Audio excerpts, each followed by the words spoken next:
Heavenly Father, thank you so much for the beautiful and the wonderful nights. Thank you for the lovely day.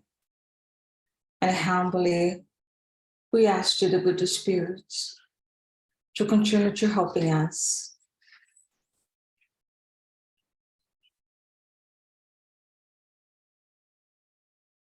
To continuing to assist us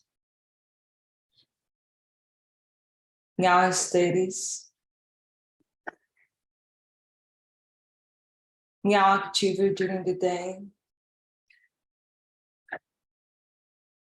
Remind ourselves that we are always for a short time. And everything that we do, the good and bad, are accountants towards our progress. There is not punishment from God, but it is a consequences of actions. Help us, dear Prince Milford, to disseminate these beautiful teachings of God.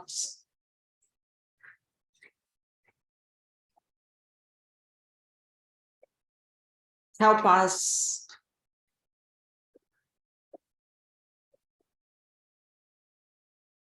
to understand that every day is worth to live. Every day is opportunity for the old man, fear of decay, and resentment and remorse.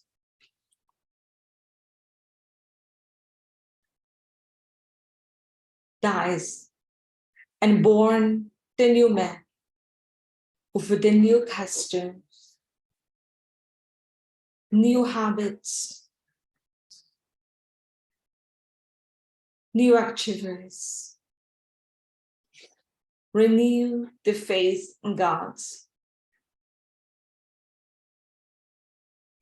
You understand more and more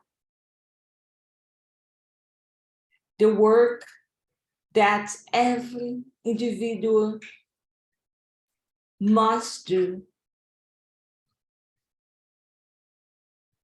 in order to renew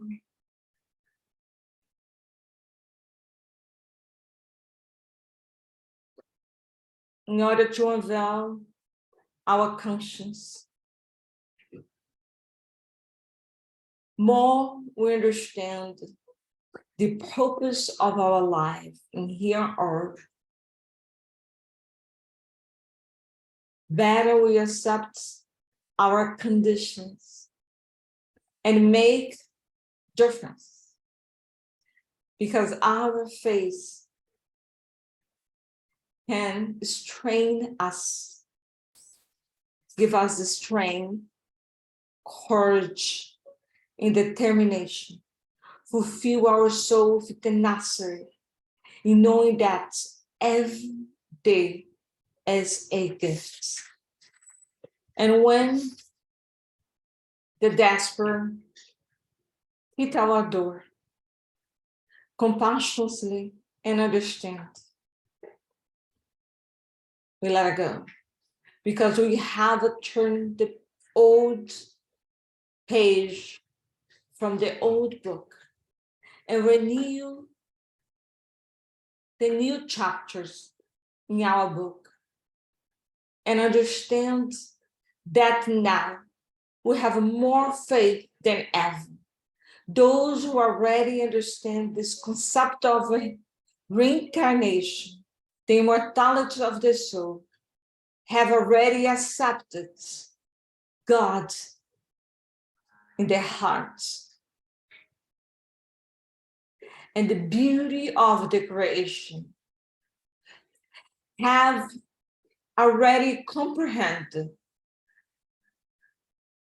that we all are stars in this beautiful universe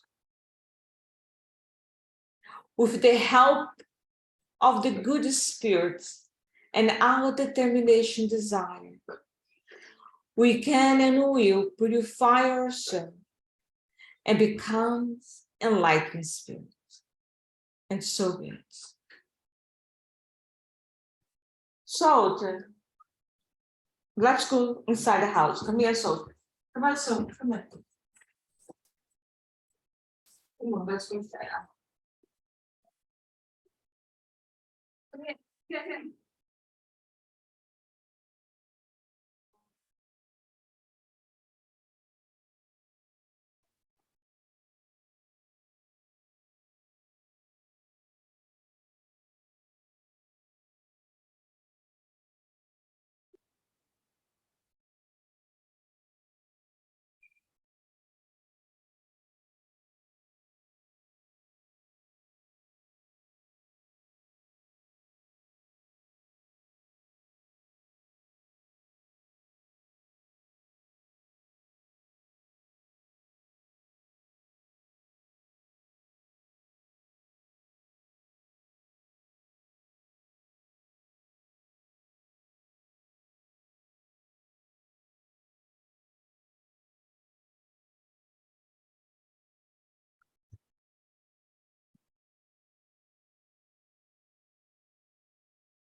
The work in Christ.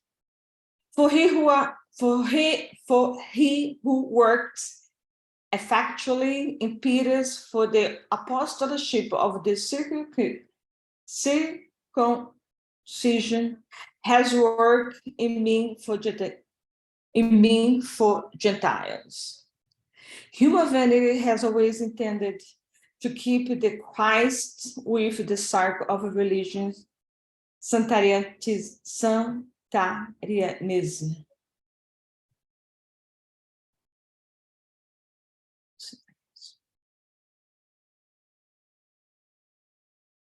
Sanitarian, donating or concerning a sect of sect, city, tradition, sectarian, divided.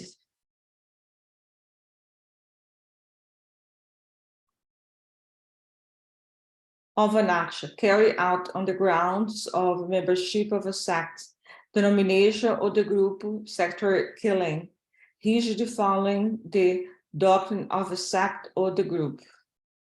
A member of a sect, a person who usually follows the doctrines of a sect or the group. Okay, gotcha.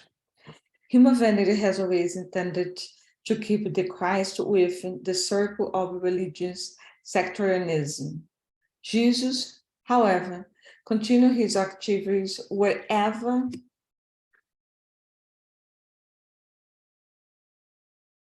the principle of the good flourishes. Along all the events of earthly evolution, we see places of worship attended by troubled outsiders, false belief and happy fanatics who light the fires of opinion and keep them burning. Among them, however, are persons of the living faith, who have become sacred vessels of the working Christ. Simon Peter centralized all the task of the newborn gospel, thereby realigning the aspiration of the chosen people. Paul of Tarsus was a powerful magnet for the renewal of the Gentiles. Through both, the same master expressed himself with a sole objective, the perfecting of human beings for the divine kingdom. It is a time to recognize the light of these eternal truths. Jesus continues to work, and his infinite goodness is revealed in every sector where love is established, as the supreme ideal. Let no one be caught up in just a complaint. Think that sincere and devoted disciples are holders of divine privileges. Let each follower make an effort to establish with his or her heart an atmosphere propitious for the manifestation of the Lord and his missionaries. Work, study, serve, and help always as you seek out the highest sphere, and you will feel Christ work at your side in your everyday relations.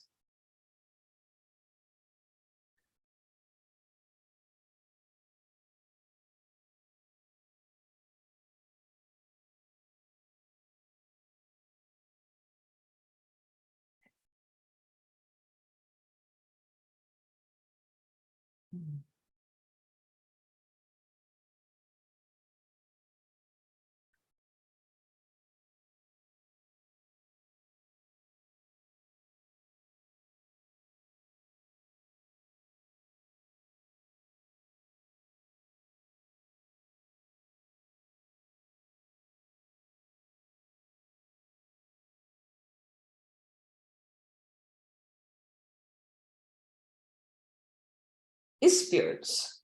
The origin and nature of a spirit, the primitive normal world, the form and ambiguity of spirits, the perispirits, the different orders of spirits, the spiritual hierarchy, the progression of spirits, angels, and demons, the origin and nature of spirits.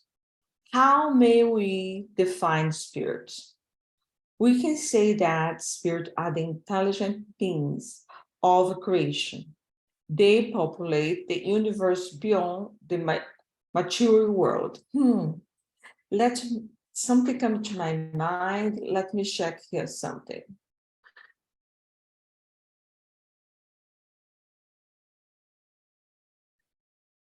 Let me check.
Starting things off on a rather morbid note, we are all going to die.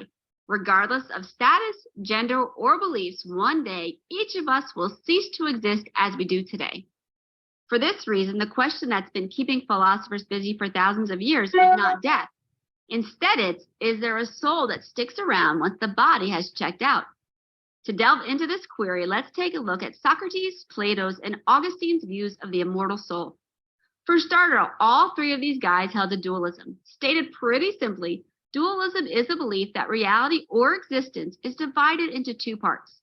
When speaking of humanity, these two parts are usually identified as the body and the soul. Today, we'll focus on the soul. When speaking of the soul, dualists see it as a real substance that exists independent from the body. Unlike our bodies, which are subject to decay, the soul is not subject to natural law. For many dualists, the soul is what separates us from animals. It's the seat of human consciousness. It's our intellect, our will, and our emotion. Keeping this dualistic base in mind, let's take a look at our three philosophers. Being the earliest of the three, we'll start with Socrates. Admittedly, much of what we know about Socrates is conjecture. Keeping our summary of his views rather general, he believed the soul is immortal. For this reason, he asserted that death is not the end of existence. Death is simply the separation of the soul from the body. As a supposed student of Socrates, Plato agreed that the soul is immortal and separate from the body. However, he upped the ante a bit. He believed the soul was eternal. According to Plato, the soul doesn't come into existence with the body, it exists prior to being joined to the body. Sounding a whole bunch like reincarnation, Plato believed the soul exists within a body until that body dies. It then sets up house in another body. For this reason, Plato called the body the prison of the soul. As our last dualistic thinker of the day, Augustine also believed the soul to be immortal. However, he believed the soul and the body make up a human. The body isn't just a prison for a soul that jumps from body to body. Instead, one body and one soul make up one person. Yes, he agreed that the soul is immortal. He just didn't buy into the idea that it hops from body to body. Being a bit cryptic and heady, Augustine asserted the soul is immortal because it possesses truth. Stating it as simply as I can think to, Augustine argued the human soul is capable of scientific reason and truth. For instance, we can grasp that a triangle has three sides simply because a triangle has three sides. It's a truth. Since we can grasp this truth, and since truth is immortal, then it follows that the soul must also be immortal since it can grasp immortal truth. Like I said, it's a bit esoteric. However, if we can remember that Augustine argued the soul is immortal because it possesses truth, I think we'll be all right. Dualism holds that reality or existence is divided into two parts. These two parts are often identified as the body and the soul. To the dualist, the soul is a real substance that exists independent from the body. Socrates, Plato, and Augustine were all dualists who believed the soul to be immortal. Socrates believed the soul is immortal. He also argued that death is not the end of existence. It is merely separation of the soul from the body. Plato believed the soul was eternal. It exists prior to the body. He asserted that upon physical death of the body, the soul moves on to another body. Hey, Building on this Chris. belief. Hey, how are you? Good night.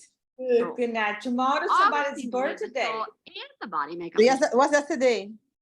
soul Oh, was is immortal yesterday? because it possesses truth. Yes. It's It tomorrow. was capable of grasping Yes, science. 10. And because truth Oh, Thank happy you. birthday. I thought it was Thank you, thank you. Yes. Então, it's yesterday, today, and tomorrow. Oh, I love that. Yeah, more celebration better. Yeah. Love it, love it, love it. Okay. So you playing a video? Oh, yeah, I'm gonna play a video because a lot. Let's see what Plato and Socrates think about the soul. Oh, that's a good one. Okay. starting things off on a rather morbid note, we are No, all going Michael. to die. Michael, stay. Status, gender, or belief, one day each of us will No. cease to exist as we do today. For this reason, the question that's been keeping philosophers busy for thousands of years is not death. Instead, it's, is there a soul that sticks around once the body has checked out? To delve into this query, let's take a look at Socrates, Plato's, and Augustine's views of the immortal soul. For starter, all three of these guys held to dualism. Stated pretty simply, dualism is a belief that reality or existence is divided into two parts. When speaking of humanity, these two parts are usually identified as the body and the soul. Today, we'll focus on the soul. When speaking of the soul, dualists see it as a real substance that exists independent from the body. Unlike our bodies, which are subject to decay, the soul is not subject to natural law. For many dualists, the soul is what separates us from animals. It's the seat of human consciousness. It's our intellect, our will, and our emotion. Keeping this dualistic base in mind, let's take a look at our three philosophers. Being the earliest of the three, we'll start with Socrates. Admittedly, much of what we know about Socrates is conjecture. Keeping our summary of his views rather general, he believed the soul is immortal. For this reason, he asserted that death is not the end of existence. Death is simply the separation of the soul from the body. As a supposed student of Socrates, Plato agreed that the soul is immortal and separate from the body. However, he upped the ante a bit. He believed the soul was eternal. According to Plato, the soul doesn't come into existence with the body, it exists prior to being joined to the body. Sounding a whole bunch like reincarnation, Plato believed the soul exists within a body until that body dies. It then sets up house in another body. For this reason, Plato called the body the prison of the soul. As our last dualistic thinker of the day, Augustine also believed the soul to be immortal. However, he believed the soul and the body make up a human. The body isn't just a prison for a soul that jumps from body to body. Instead, one body and one soul make up one person.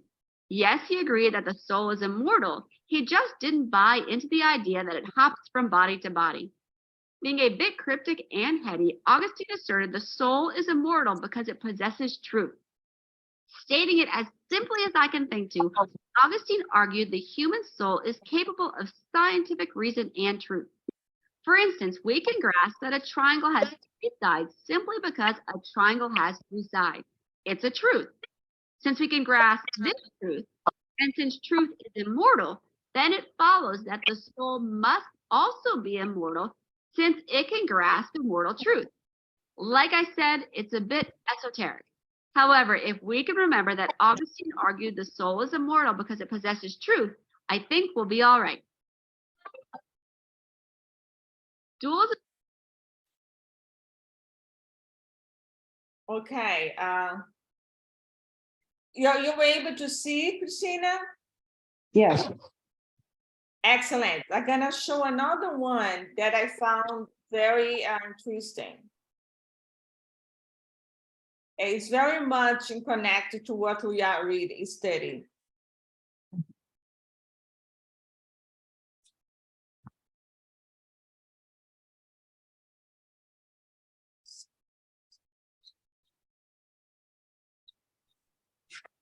This one is,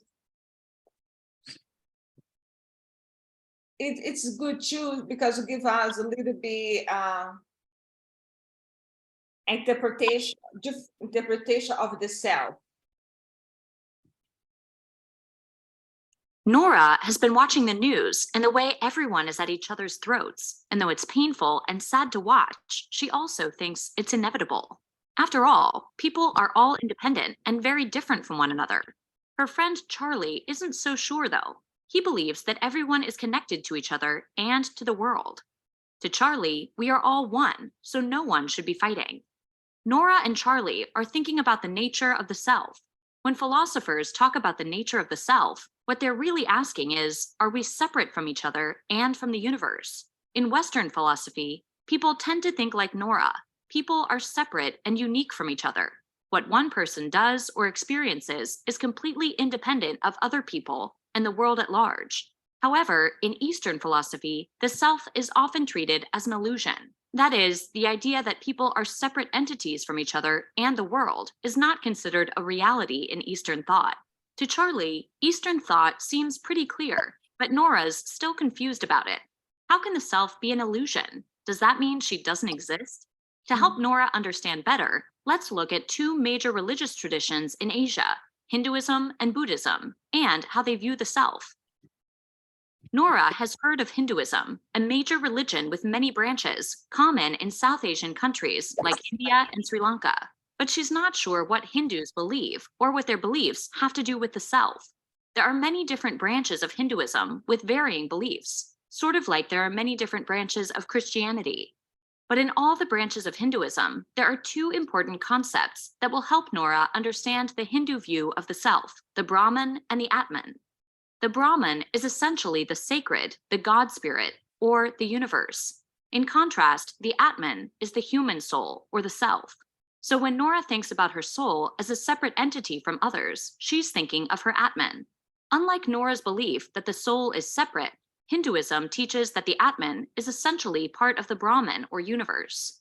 To help Nora understand, Charlie tells her to think about a single drop of water in a cloud way up in the sky. It comes down with other drops in the form of rain and makes its way to a river where it blends with other drops. Eventually, this single drop of water flows out to the ocean where it's indistinguishable from other drops. Finally, it evaporates and makes its way to the atmosphere where it becomes part of a cloud again. To the Hindus, this drop of water is the Atman, and the cycle that it goes through is kind of like reincarnation, or the belief that people die and are reborn over and over again. Each time a person dies and is reborn, they come closer to the Brahman. Eventually, the person will complete the cycle of reincarnation when they've developed enough. When this happens, they stop being reborn and are fully reunited with the Brahman. It's like the drop of water stopped collecting in a cloud, raining down and evaporating, and instead simply dissolved into everything: the air, the earth, and the water. So, what does this have to do with the self? Already figured out that Hindus think very differently about the self than she does. They think in terms of centuries and lifetimes, whereas she thinks about herself in terms of who she is today and tomorrow. In Hinduism, the self, or the Atman, is just part of a larger whole, the Brahman, which encompasses everything. The self, or the Atman, is tied to everything, or as one sacred Hindu text says it, thou are thou. Nora is starting to understand a little bit how the self can be thought of as part of the universe, but there's still a self, right? Charlie doesn't believe in the Atman. He doesn't believe that there's such a thing as a self at all. That's because he's a Buddhist. Buddhism is a common Eastern religion and philosophy where the self is often thought of as an illusion.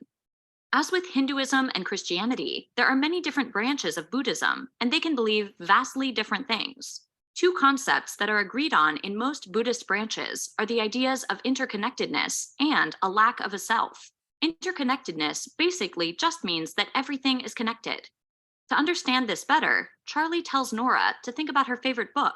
That book involves words and thoughts being transmitted from one person, the writer, to another, the reader. In essence, they are sharing thoughts. But there's more to it than just that. Charlie points out to Nora that the book she loves is printed on paper, and that paper comes from trees and water. He says that the trees had to be cut down by lumberjacks, and the water harnessed by a machine designed and run by engineers. The wood and the water were combined by many different workers in a factory. In that way, whenever Nora reads the book, she becomes interconnected with the writer, the lumberjacks, the engineers, the factory workers, and many other people. If just one link in the chain doesn't exist, the book doesn't exist. Nora's never thought of it that way, but it makes sense to her.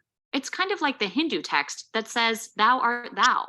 Everyone is connected to each other in intricate ways, but, she thinks, that still doesn't explain the idea that there is no self. Many Buddhists believe that humans are just a stream of consciousness, not a separate entity. Because we are so interconnected, they argue, there is no real distinction between us and others. Nora's book is made up of many parts: the paper, the ink, the binding, the ideas, and so on. Each of those parts individually doesn't make up a book, but together they are one being. Likewise, Charlie says, people are just a single part of a larger whole. Alone, they aren't anything other than thoughts, but they are interconnected with everything else. The philosophy of the nature of the self.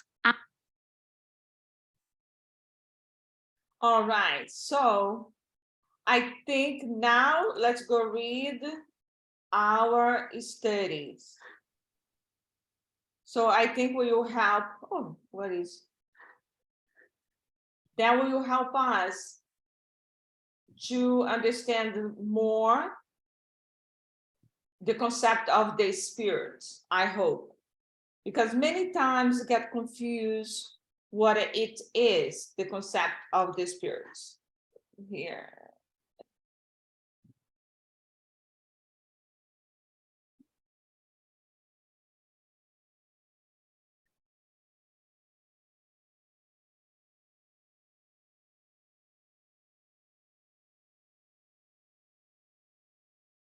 Would you like to read, Christina? Sure. All right. The origin of nature of spirits, primitive, normal word, the form of a ubiquity of spirits, the perispirit, the different order of spirits, the spirits hierarchy, the progression of spirits, angels, and demons. The origin of nature of spirits. How may we define spirits? We can say that spirits are the intelligent beings of creation. They populate the universe beyond the material world. Are spirits being distinct from the divinity, or are they only emanations or portion of the divinity? The reason why they are called the children of God. God gracious, of course they are God's work. It's like a man who builds a machine. For example, the machine is the man, work, but it's not the man himself. You know that when individuals make nice and useful things, they call them their children, their creation. Well then, it is the same with God. We are God's children because we are products of the divine work. What is the next page? Right. If spirits if the spirits had no beginnings, they would be equal to God. On the contrary, they are God's creation and subject to the divine will. God has existed from our eternity, that he incontestable, but we know nothing as to when and how we spirits were created. Would you say that we had no beginning if you meant that since God is eternal, then God must have always and incessantly create spirits? Nevertheless, when and how each of us was created individually, I repeat, no one knows, it is a mystery. Since there are two general elements in the universe, the intelligence element and the material element, could we say that spirits are formed from the intelligence element, while inner bodies are formed by the material element? Obviously, spirits are individualizations of the intelligence principle, just as bodies are individualizations of the material principle. It is the time and manner of this formation that we do not know. Is a creation of spirits continuously, and did it only occur at the beginning of the time? It continues, which means that God was never ceased creating them. Are spirits formed spontaneously, or do they proceed from one another, like all those other creatures? God creates them by the divine will. But let me repeat once more, the origin is a mystery. It's correct that to say that spirits are immaterial. How can we define something that when we have no terms for comparison and we only have insufficient what? Insufficient language at our disposal. Can one who is born blind define light? Immaterial, material or not the right word. Incorporeal would be more precise, because you should understand that since it is a creation, our spirit must be something. Our spirit is quintessentialized matter. Thus, you have no analogies for describing it. It is also so etherealized that your senses cannot perceive it. You say that spirits are immaterial because their essence defines from everything we label as matter. A nation of blind people would not have any works for expressing light and its effects. Those who are in fact born blind imagine that they are perceive everything through their hearing, smell, taste, and touch, but they would not be able to comprehend ideas that came to them through the sense they lack. In the same way, we too are blind regarding to a sense of the suprahuman beings. We cannot define except by an effort involving our imagination or by making comparison that will always be imperfect. Do spirits have an end? We can understand that the principle from which they emanate is eternal, but we are asking in it, is whenever or not their own individuality will come into an end whenever or not. Like material bodies, at some given time in the near or distant future, the element from which they have been formed will disintegrate and return to the mass from which it came.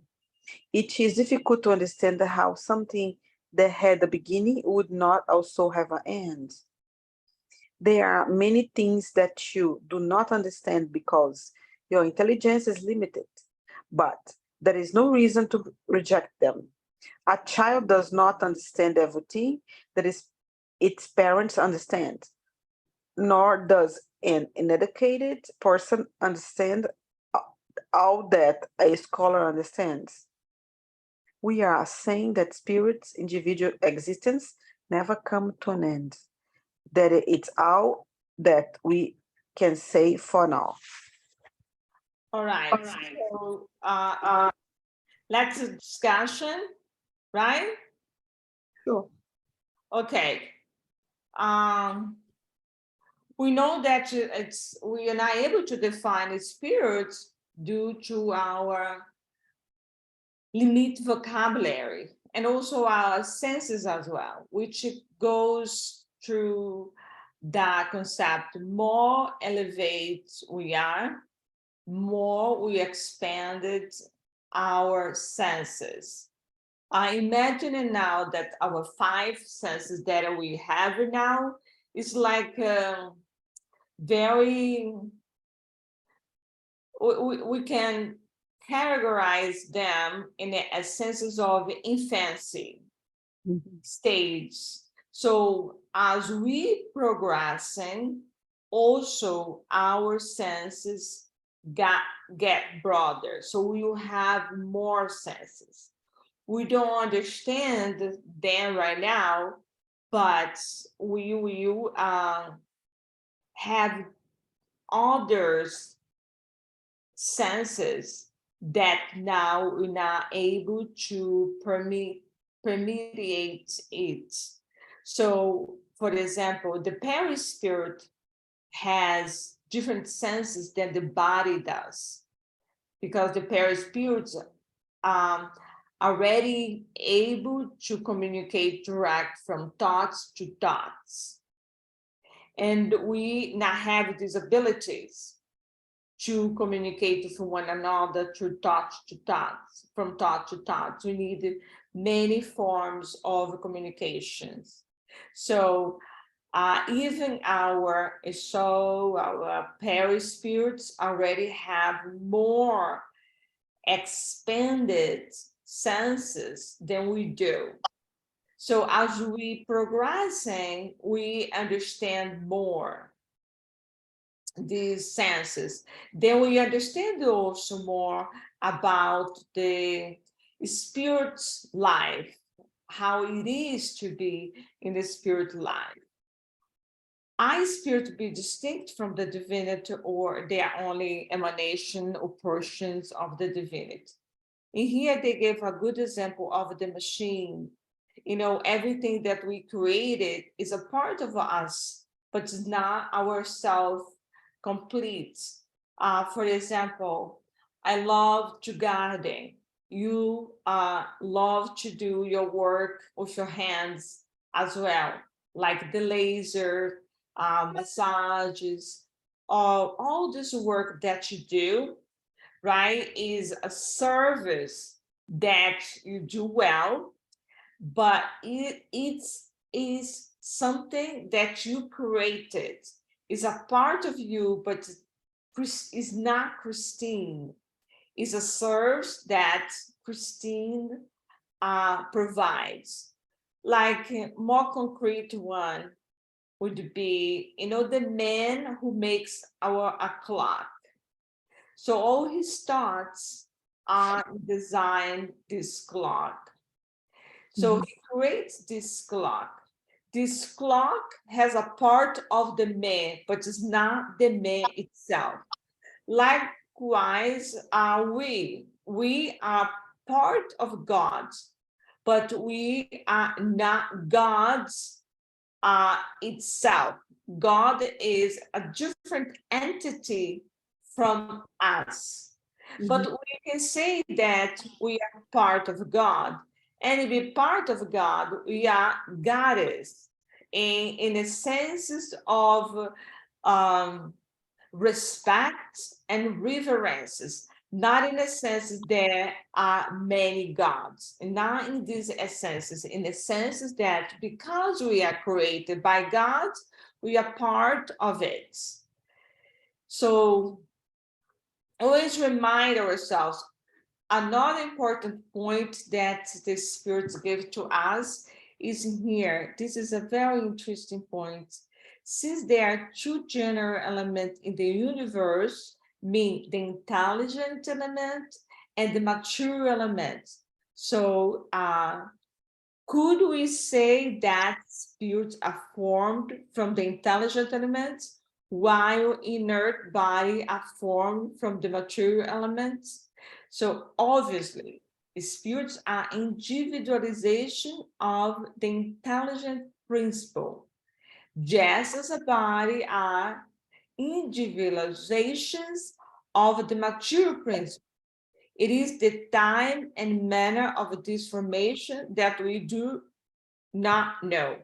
So the spirits are, Allan Kardec asked the spirits if they are two different things, the intelligent principle and the and our body, matter. So they are telling us that both are created by God. And those are individualized as well. So as two separate things. One is intelligence, which is belong to the soul, and another one is the body, which is a part of the soul. How come the body is a part of the soul? Without the material body, the spirit couldn't interact in material world. So both are necessary. So it's always important for us to remind ourselves that spirits have different faculties. For example, intelligence principle, spirituality, faith, believing God. This is also another ability that we spirits acquire. Mediumship. What is the mediumship? It seems like we don't give much merit to the mediumship as it deserves.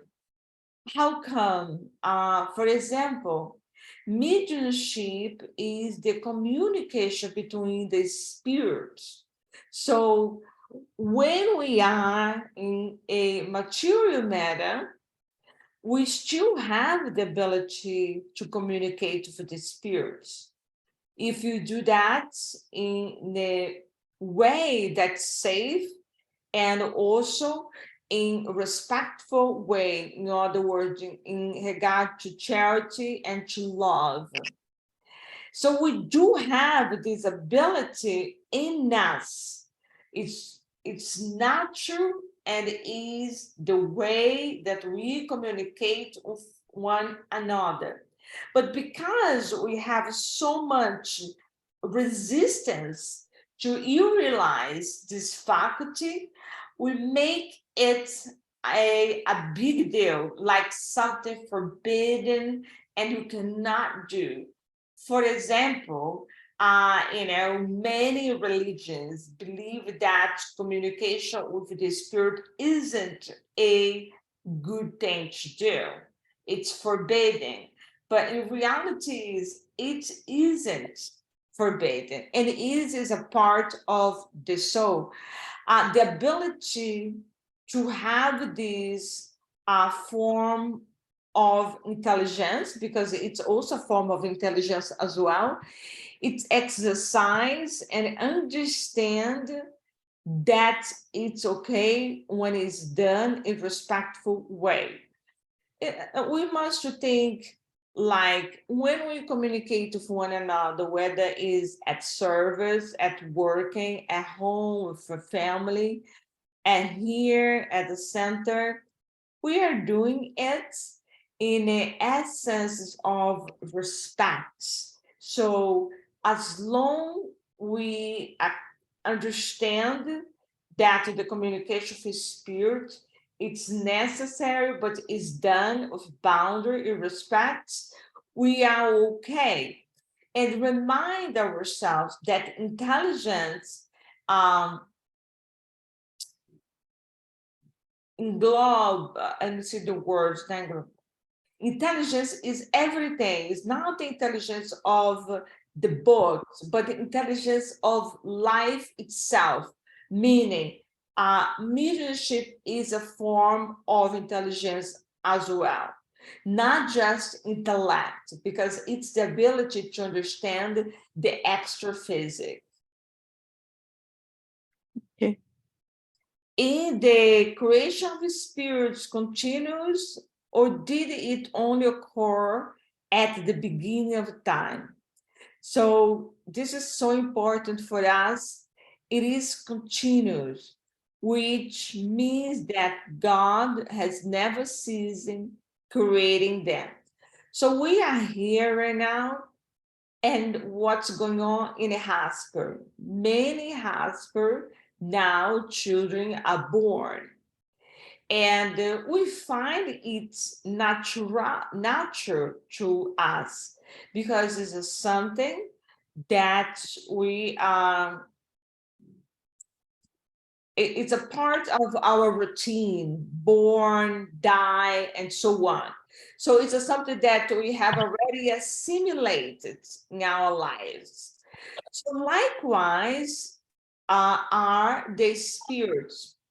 Many times our thoughts are, well, maybe God created just us here on earth, and that's it. There are now other beings in different parts of the planets, whether it's Mars, Jupiter's, or Saturn, or whatever it is. So our perception is just on Earth that we have a spirit. It's important for us to remind ourselves, not at all. The other parts of the universe are populated with a spirit, but we do not understand that God is always created, always there are always spirits being born. So we don't have this ability to think of, because we may not find it to be important to us. How come God is creating more spirits? The earth is already overpopulated. Why more? We have already over 7 billion spirits on earth, and they still have 3 times more, 21, almost 22 billion spirits waiting to reincarnate. Well, what is God thinking? Is God thinking that we need more spirits? We already have enough. So let's take care of those that are already here. So we really don't understand the language of God, because we don't understand this process that is still many spirits to reincarnate.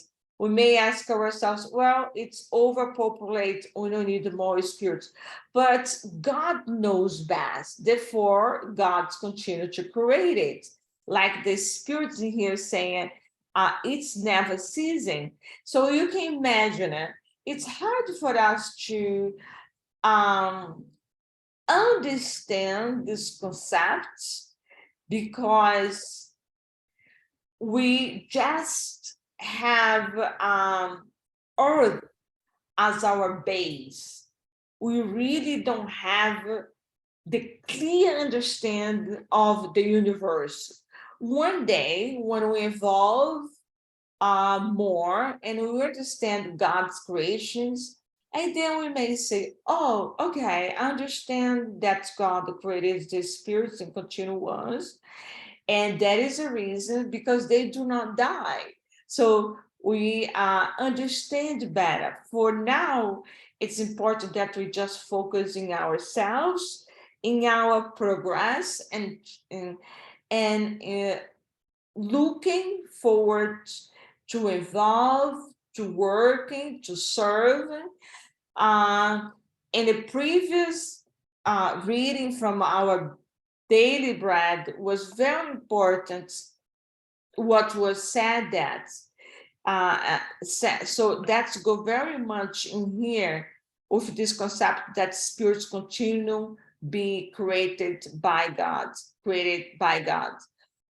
said, let's focus in ourselves, educating ourselves, applying and serving, and charity and love. Let's do those things, which we all know that isn't easy to do because it demands sacrifice from us and more work. That's why the spirits are telling us to do, because if it was natural thing to do, the spirit did not need to tell us. The reason the spirits do is because we have not yet natural within us. So therefore, the spirit's telling us we must educate ourselves in order to serve. So, so what we are doing here, we are educating ourselves. Where what we do are working, we also educating ourselves. If you are an example, if you are a psychologist, you are graduated from many years in college, but yet you're not done that. We will have many workshops throughout life done by very expert and experienced researchers in the field, and they share with the professionals so they know how to apply these new techniques, this new development in science, and so on. Likewise is any work, like your work, in your practice, Christina. You do the lace, you do the massage, and you more renovation comes into your area, you want to know how to do. For example, in the old days, many people did the with waxing. Now it's laser, so it's a form of education, so it's progressing. We always getting involved, whether it's ourselves as a soul or at our working. It's never stay the same place. There is always a new technique, and we have to learn in order to continue to serve. Likewise, is the teachings of God. The spirits must evolve for better understand God creations. Otherwise, it's very hard for us because unfortunately, yet in a stage of infancy, maybe preschoolers, we are, understand the concept of God. So it's that part of the spirits. It's clear? Yeah. Yeah, right? So let me read this one a little bit because I already read so much. Do spirits have an end? We can understand that the principle from which they emanate is eternal. But what we are asking is whether or not their own individuality will come to an end and whether or not. Like mature bodies, at some given time in the near or distant future, The element from which they have been formed will disintegrate it and return to the mass from which it came. It is difficult to understand how something that had a beginning would not also have an end. There are many things that you do not understand because your intelligence is limited, but that is no reason to reject them. A child does not understand everything that its parents understand, nor does an educated person understand all that the school understands. So we just need to be more practical. Understand that at this moment, due to our limitation, we can't understand everything, but it's okay. But it does not stop us to have a faith in God. That does not limit us to not see the beauty in God's creation. For example, the ocean, when the child's born, a flowers that has been showing up now through the spring. So there are many reasons for us to believe that God exists. There are many facts to prove it. So the fact that yet we don't understand everything, it does not stop us to believe in God. Do spirits comprise the primitive normal world? Do spirits comprise a separate world beyond the one we see? Yes, the world of spirits or incorporeal intelligences. Which of the two, the spirit world or the corporeal one, is the principal one in the order of things? The spirit world, it is existent to and will survive everything else. So it's important. That's very important point here. Because that's actually the reason that we study Spiritism. For us to let go our anxiety, for us to let go our anxious. And here has a great point here. We're saying that which came first? Well, the spirit world came first. So prior the material world already existed the spirit world. So the material world came after. So we always must remind ourselves that the spirit do not die. And if the physical body do die, no matter what is the situation, we always remind ourselves that we have a home. What is in decay or dissipates will be the physical body. That's the physical body. So when we see stories like, well, maybe we have the nuclear on the table, we have this bad shooting, massive shooting happened there.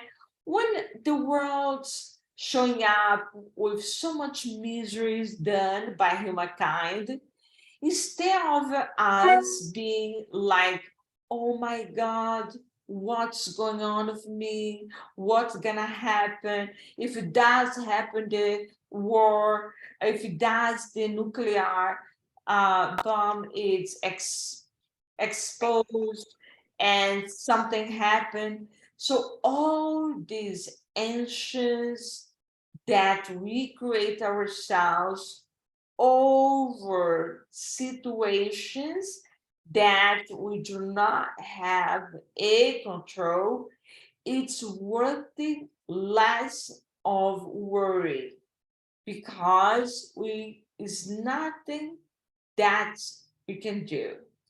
But what you can do it's pray and ask God for us to remain balanced and equilibrium, so the world will be affected, impacted by our emotion. And remind ourselves, no matter what humankind do, if it's something really bad, what will be affected? It will be just the physical body. The spirit lives on, it goes to the spirit realm. No matter if we disincarnate 2 or 3, 1 today and 4 tomorrow, due to the consequences of life, or if we disincarnate in masses, like happened right now between Russian and Ukraine, Syria, Turkey, Africa, some countries in Africa also have been in war for many years, but we never hears about it, because their situations do not affect us, and because they are also do not involve material gains. In other words, the society do not depend of Africa. Therefore, we close our eyes and we don't care that our brothers and sisters in Africa also are dwelling with war for many years. So we must remind ourselves, everything are in God controls. Everything, no matter what is.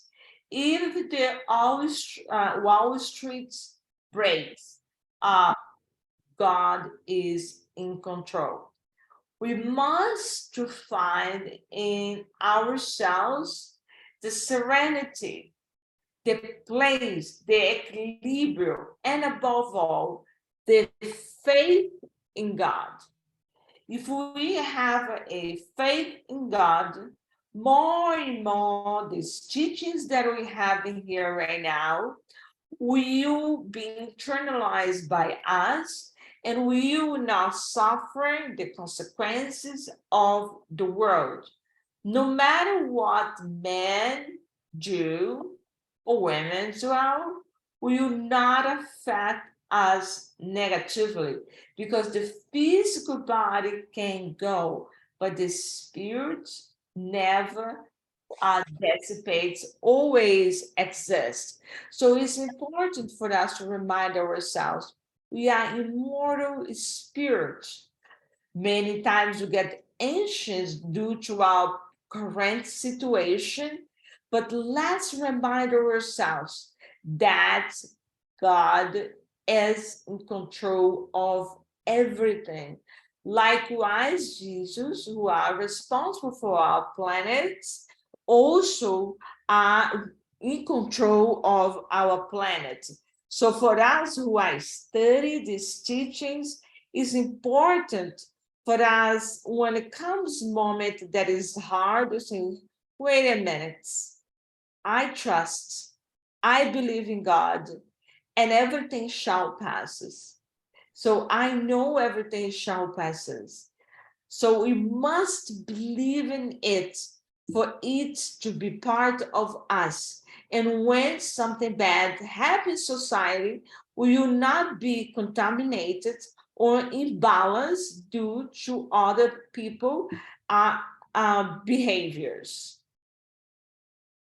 Okay.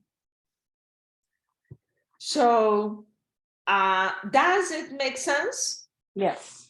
Right? So, and that's when we have a faith in God, nothing can destroy it, nothing can shake it. I know I am in God's hands, and everything is going to be fine.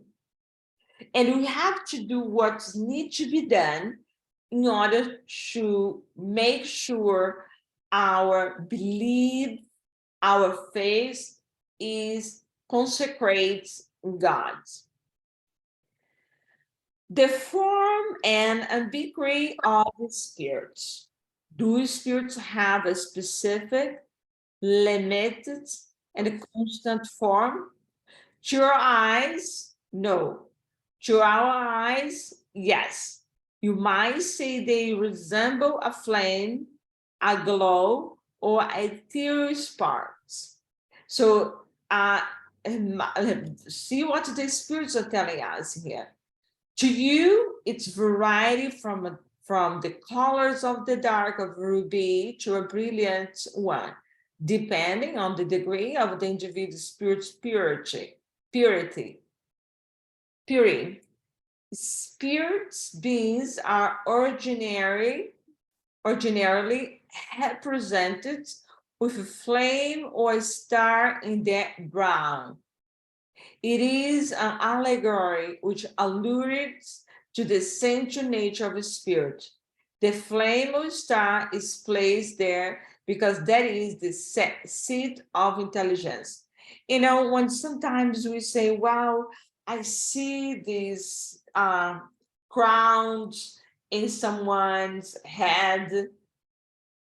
So the reason we see it because it's here in this area in the brain where our most connection with God, the cortex. That's physically speaking, that is the area. That's why we see the crown. And many times we might see it when we give a passes, and vice versa. The person who receives the passes also can see this crown in our head, over our head, or next to us. If it is next to us, is the spirit. So do you want to read it, Christina? Yes. Do spirits take an amount of time to travel across space? Yes, but they are as fast as thought itself. Is not thought the soul itself moving from one place to another? When the thought is in a place, the soul is there too. Since it is the soul that does the thinking, thought is one of its attributes.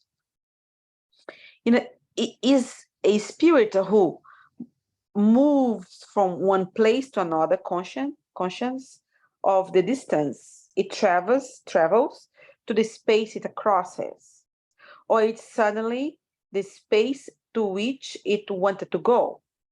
Either way, if it wants to, a spirit can be perfectly aware of the distance it crosses, or such a distance may seem to disappear completely.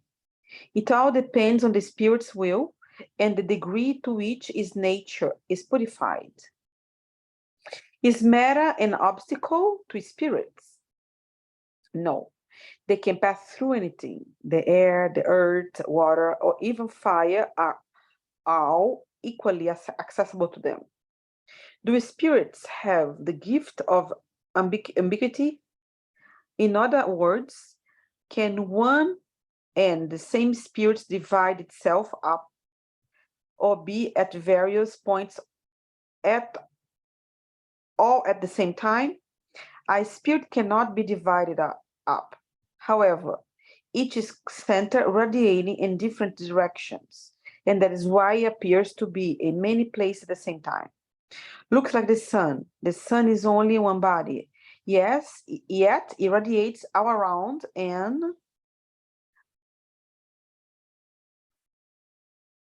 sends the rays to great distances.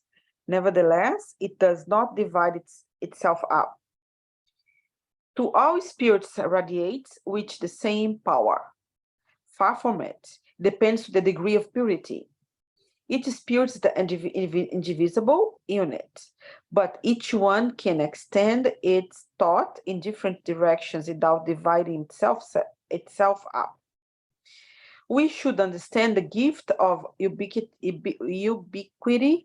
attributed to the spirits only in this sense. Our spirit is like a spark which projects its light far off and which can be perceived from all points on the horizon, or like an individual who, without changing places or dividing him or herself up, can transmit orders, signals, and movement to different points. The perispirit is the spirit per se without a covering, or as some insist, it is surrounded by some kind of substance. The spirit surrounded by a substance that might look vaporous to you, but which is still quite dense to us. Nevertheless, it is sufficiently vaporous to able to raise itself up into the air and travel to wherever it wants to go. As a fruit seed is surrounded by the perisperm, the spirit per se is surrounded by an envelope, which by comparison may be called the perispirit. Where does a spirit get this semi-material envelope? From each globe's own universal fluid. That is why the perispirit is not the same on all words. In passing from one word to another, spirits change the envelope just as they change your clothes. I cannot see. Hold on. Okay. Then the spirits from more highly involved words come to ours. Do they take in a denser spirit? That's a very important question. They must clothe themselves to your matter, as we have already said. Does the spirit same material envelope has a specific form and can be seen? Yes. A form according to the spirit's volitation, and it's how it sometimes appears to you in dreams, in its walking state, and how it take on a visible and tangible form. All right, let's go clarify a little bit here. What is the perispirit? The perispirit is the body between the spirit and the physical body. So is this is a matter, but still very subtle that we cannot touch or anything. It can go through the fires and everything because it is the spirit's clothing per se. When I say the perispirit is the spirit clothing, is the lack of a better vocabulary for it. So we know it's not such thing. So the perispirit is a garment for the spirits which have all the informations from previous life. Let's imagine the perispirit also work as a archives, meaning have all the information from previous lives and the present one. So everything about the spirits, it's in the perispirits in the into the perispirit safely. That's why when we are thinking about something, and many times the energy immediately comes to our mind, is because we already have been present about something or have been with something.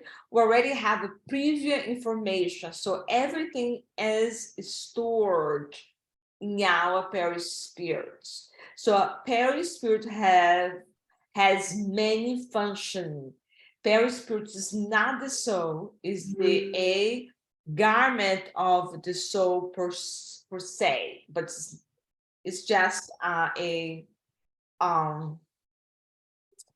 lack of vocabulary to inform what the perispirit is. So it's important that you understand what is the perispirit. So it's already 8:51. We're going to start to learn the different order of the spirits. These one are very, very interesting subject, because we understand the classification of the spirits, high order spirits, lower order spirits. All these informations are here. So it's very interesting information.